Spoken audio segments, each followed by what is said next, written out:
This is the video for virtual day 2, area of triangles.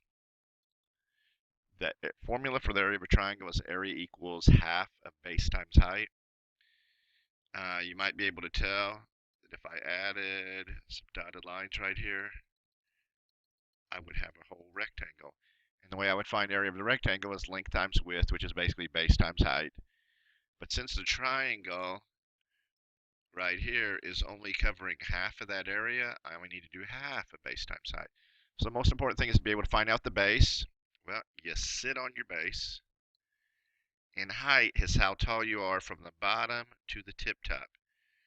Not this side, because we don't measure your height at an angle. We go straight up and down.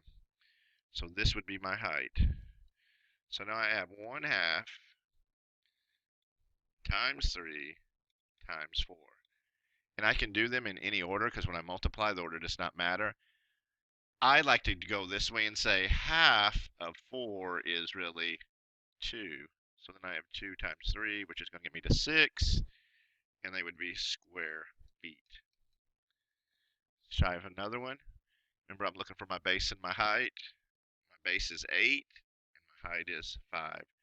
So I've got 1/2 times 8 times 5.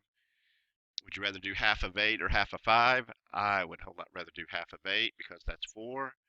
4 times 5 gets me to 20 square feet.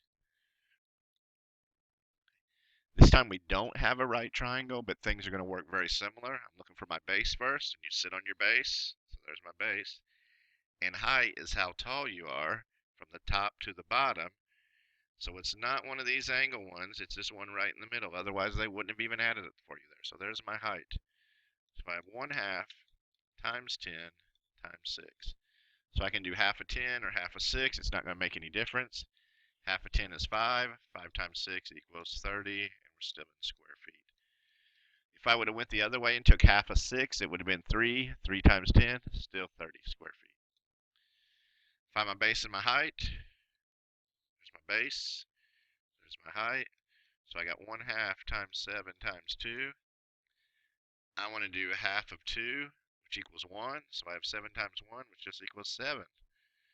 7 square feet. When we get to obtuse triangles, it looks a little bit different, but it's not that much difference. I'm still looking for the same things. I sit on my base. So there's my base.